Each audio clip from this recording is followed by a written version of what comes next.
మళ్ళీ నేను ఈ ఇంట్లో కాలు పెడతానో లేదో అనుకున్నాను.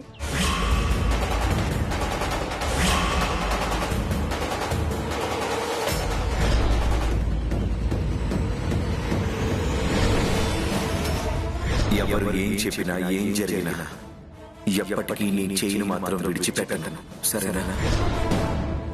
నీ దయ వల్ల మళ్ళీ నేను ఈ ఇంట్లో కాలు పెడుతున్నాను. ఆ రోజు కొంకుముడి వేసుకొని అఖిల్ బాబుతో కలిసి ఈ ఇంట్లోకి కాలు పెట్టిన రోజు కాదు, గృహప్రవేశం. ఈ రోజు కదయ్యా గృహప్రవేశం. ఈ రోజు ఈ ఇంట్లో కాలు పెడుతున్నానే, ఇదే నాకు నిజమైన గృహప్రవేశం. ఇప్పుడు నా ఇంట్లోకి నేను నా భర్తతో కలిసి వెళుతున్నట్టుగా అనిపిస్తోంది. ఎన్నో రోజుల నుంచి చూస్తున్నా నా కల ఈ రోజు నెరవేరబోతున్నట్టుగా అనిపిస్తోంది. చాలు కన్నయ్య, ఈ జన్మకి ఇది చాలు. ఏంటి శ్యామ ఇలా మాట్లాడుతుంది? పెద్ద యాక్సిడెంట్ జరిగి ప్రాణాలతో బయటపడింది కదా, అందుకే ఇంత ఎమోషనల్ అవుతున్నట్టుంది. అఖిల్ బాబు పదండి. రా.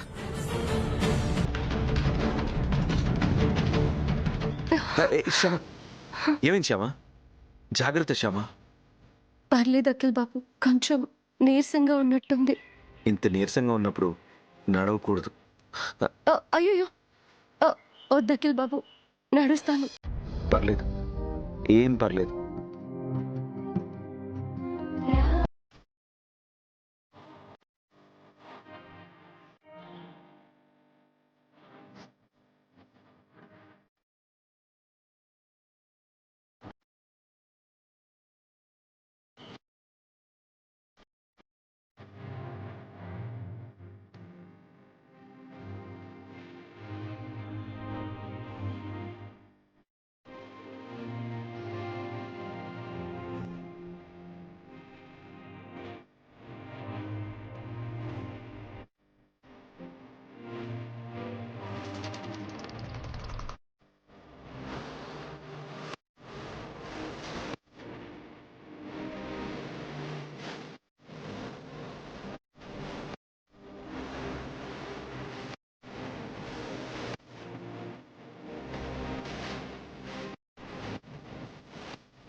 అఖిల్ బాబు ఇంక దించండి.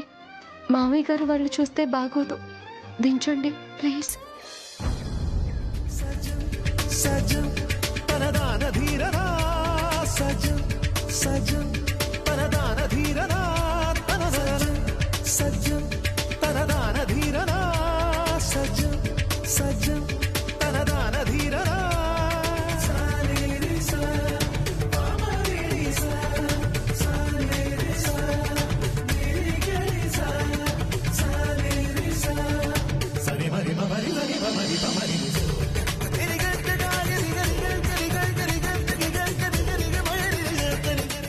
శ్యామ, జాగ్రత్త శ్యామ, జాగ్రత్త. ఏమైంది నాన్న? ఏం లేదు మమ్మీ, కొంచెం నీరసంగా ఉండి. ముందు తనని రూమ్లోకి తీసుకెళ్లి పడుకోబెట్టు. అలాగే మమ్మీ. శ్యామ పద, నా రూమ్కి వెళ్దాం. అదేంటి అఖిల్,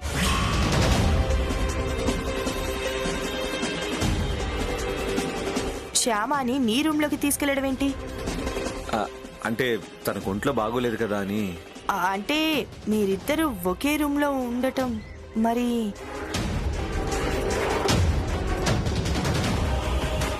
ఏమో, మరి అత్తయ్య గారి ఇష్టం.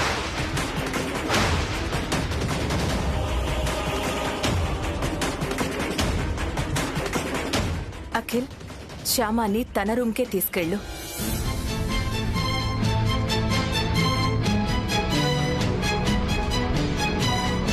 శ్యామకి తోడుగా నేను తన రూమ్లోనే ఉంటాను.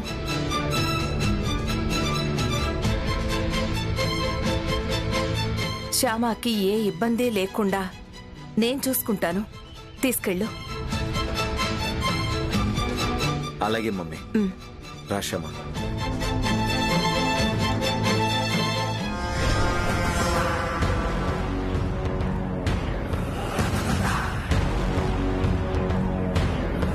ఉందురు గాని శ్యామ రూమ్లోనే ఉండి శ్యామని బాగా చూసుకుందరు గాని ఎంతకాలం చూసుకుంటారు? రేపో మాపో దాని గుట్టు బయట పెడతాను, మెడబట్టి గెంటిస్తాను.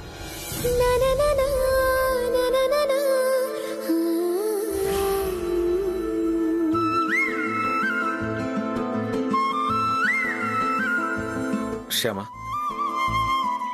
పడుకో.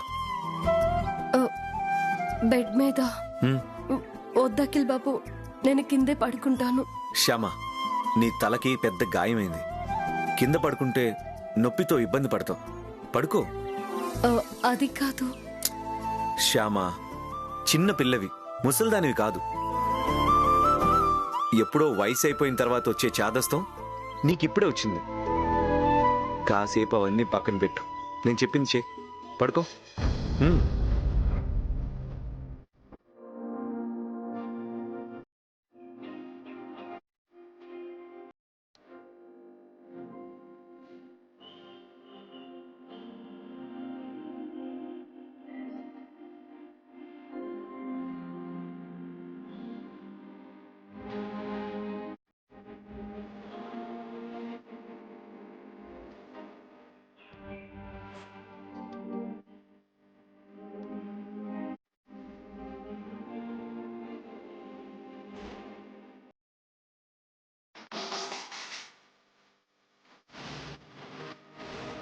అక్క,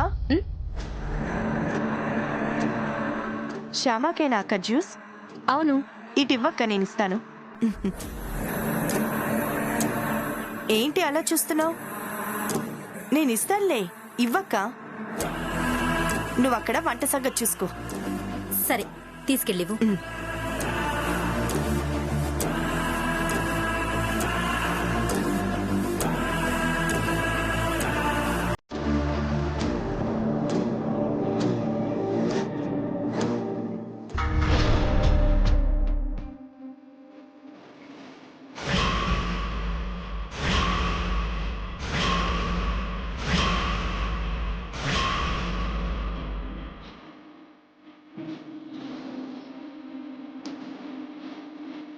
శ్యామ, లే, జ్యూస్ తాగు.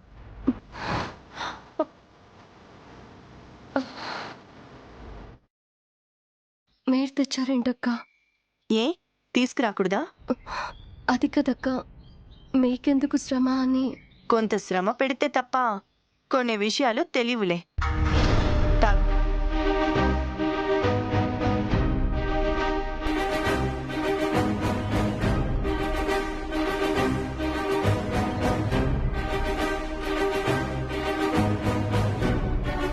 నిజంగానే యాక్సిడెంట్ జరిగిందా?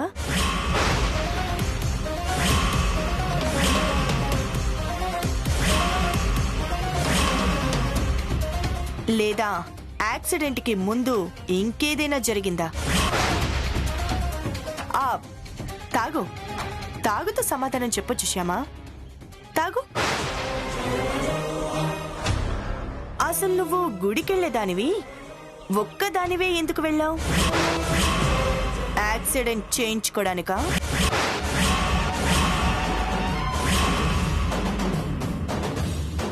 గుడికి వెళ్ళిన నువ్వు రావడం ఆలస్యం అయ్యేసరికి మావయ్య గారు ఎందుకు అంత కంగారు పడిపోయారు? నిన్ను వెతుక్కుంటూ అంత కంగారుగా ఎందుకు బయలుదేరారు? అదంతా యాక్సిడెంటల్ గా జరిగిందా, లేక అలా యాక్సిడెంట్ జరగబోతుందనే విషయం మావయ్య గారికి ముందే తెలిసిందా? అలా ఎలా తెలుస్తుందక్క? ఎందుకు తెలీదు?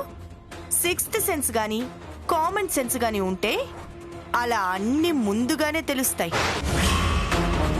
లేదా నీకు సంబంధించిన ఏదైనా విషయం మావయ్య గారికి తెలుసుంటే అలా యాక్సిడెంట్ జరిగే ఛాన్స్ ఉందని చెప్పి ముందుగానే మావయ్య గారికి తెలుస్తుంది. అలాంటిదేదో లేకపోతే మావయ్య గారు నిన్ను వెతుక్కుంటూ అంత కంగారుగా రారు కదా. చెప్పు శ్యామా, నిన్ను వెతుక్కుంటూ మావయ్య గారు ఎందుకు వచ్చారు? నేను చెప్తాను.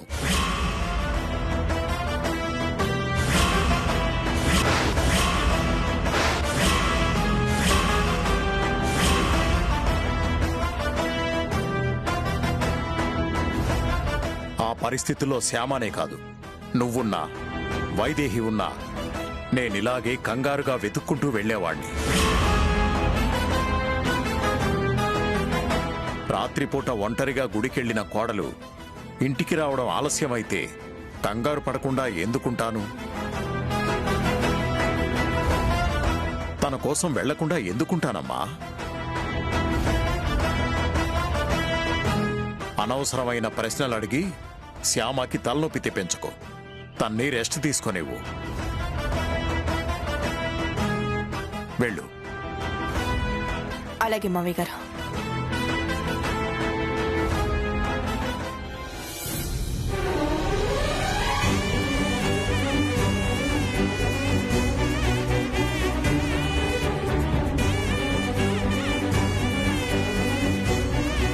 మామయ్య గారు, అమ్మా శ్యామ, లే. ఏంటమ్మా ఇది? నన్ను నా పరిస్థితిని అర్థం చేసుకుని నాకు ఈ ఇంట్లో ఉండే అదృష్టాన్ని ప్రసాదించారు. అఖిల్ బాబుకి నా పాట విషయం చెప్పి తను నన్ను క్షమించేలా చేసిన మీకు ఎలా కృతజ్ఞతలు చెప్పాలో తెలియడం లేదు మామయ్య గారు. పాట విషయం నేనింకా అఖిల్ బాబుకి చెప్పలేదమ్మా.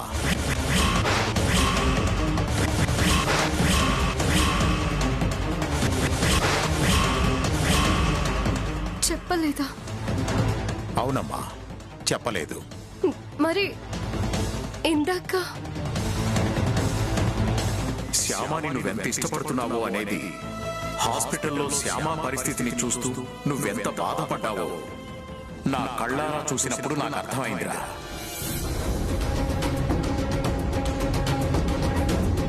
అప్పుడు మీరు ఆయనకి పాట పాడిన విషయం చెప్పలేదా మామయ్య గారు? హా, లేదమ్మా. ఎటువంటి పరిస్థితులు ఎదురైనా సరే శ్యామ చెయ్యిని మాత్రం వదలొద్దు అని చెప్పాను. అంతే తప్ప నీ పాట విషయం చెప్పలేదమ్మా. అవునా? మీరు ఆయనకి చెప్పేశారేమో, ఆయన నన్ను క్షమించారేమో అనుకున్నాను మామయ్య గారు. ఇంతకాలం నా గుండెల్లో ఉన్న బాధ ఇవాల్టితో తీరిపోయింది అనుకున్నాను. ఇక ఆ బాధ భరించడం నా వల్ల కాదు మామయ్య గారు. చెప్పేయాలి, ఆయనకి చెప్పేయాలి. శ్యామ, శ్యామ, ఆగమ్మా. దేనికైనా సమయం సందర్భం ఉంటుంది. ప్రస్తుతం నీ ఆరోగ్య పరిస్థితి బాగాలేదు. ముందు నువ్వు పూర్తిగా కోలుకో. తర్వాత ఆ పాట విషయం అఖిల్కి ఎప్పుడు చెప్పాలో ఎలా చెప్పాలో ఆలోచిద్దాం. అది కాదు మామయ్య గారు. వద్దమ్మా, నువ్వింకేం చెప్పొద్దు. పెద్దవాణ్ణి, ఎందుకు చెప్తున్నానో అర్థం చేసుకో. అలాగే మామయ్య గారు, మీ ఇష్టం. గుడ్.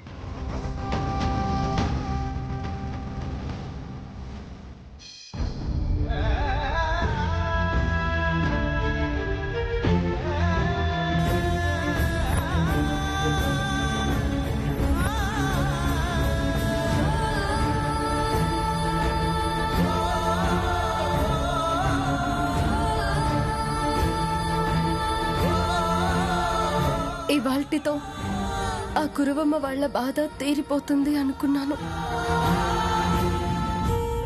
ఆ కన్నయ్య ఇంకా నన్ను కరుణించలేదు.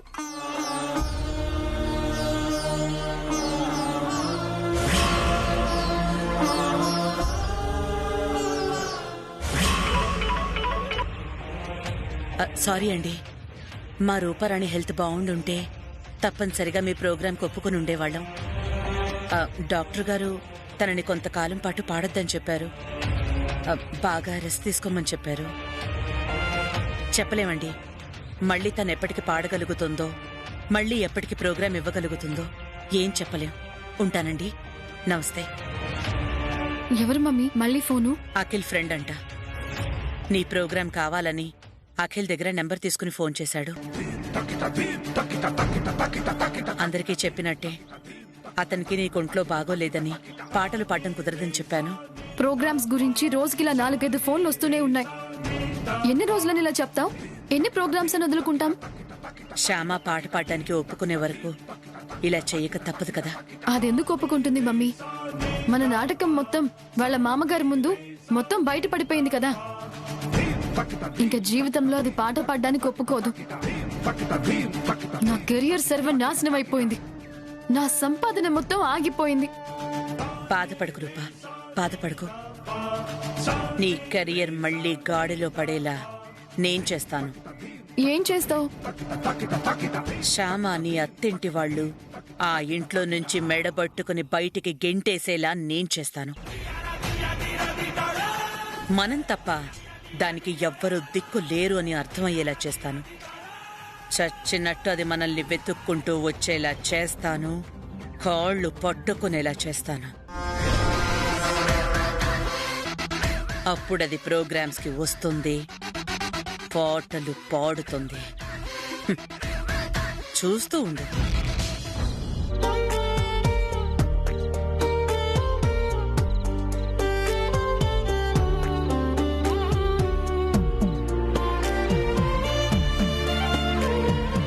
పాపం శ్యామకి నిద్ర పట్టిందో లేదో.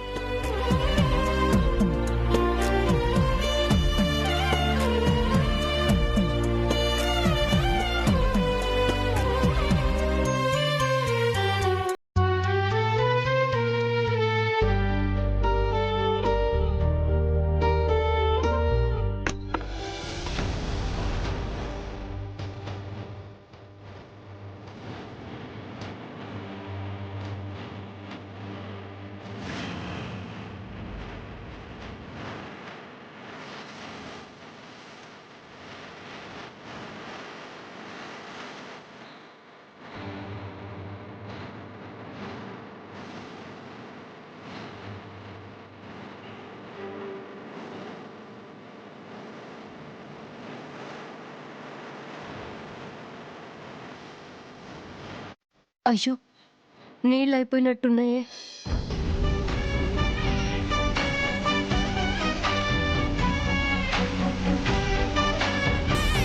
అత్తయ్య గారు మంచి నిద్రలో ఉన్నట్టున్నారు.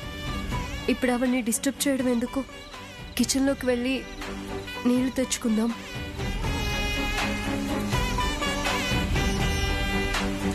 పెయిన్ వల్ల శ్యామకి నిద్ర పట్టకపోతే నిద్ర మాత్రం ఒకటి ఇవ్వమని చెప్పారు కదా డాక్టర్ గారు. చూద్దాం నిద్రపోతుందో లేదో.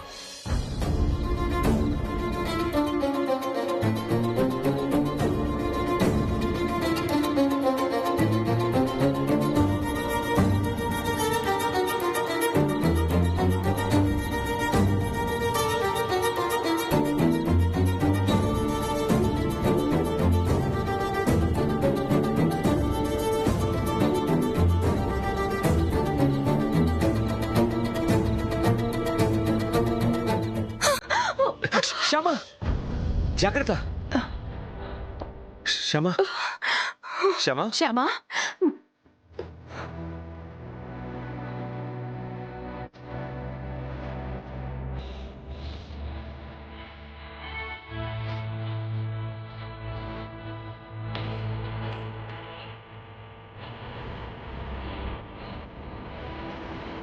ఏంటమ్మా, ఏం జరిగింది?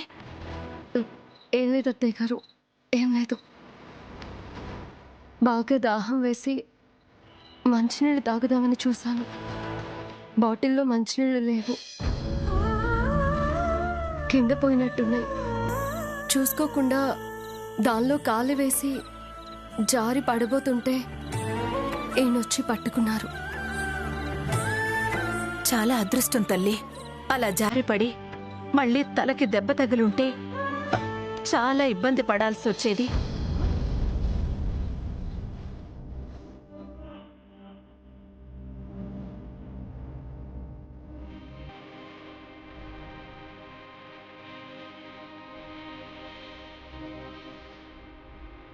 అవునరా, నువ్వెందుకు వచ్చావు ఇక్కడికి? పెయిన్తో తనకి నిద్ర పట్టకపోతే టాబ్లెట్ ఒకటి ఇమ్మని డాక్టర్ గారు చెప్పారు. అది ఇద్దామని వచ్చాను. పోనీలే నాన్నా, సమయానికి వచ్చావు. ప్రమాదం జరగకుండా కాపాడావు. శ్యామ, నువ్వు ఇలా కూర్చో.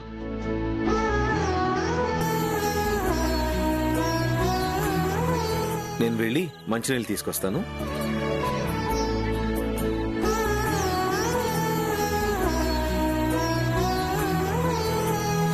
శ్యామా, ఏంటి లేస్తున్నావు?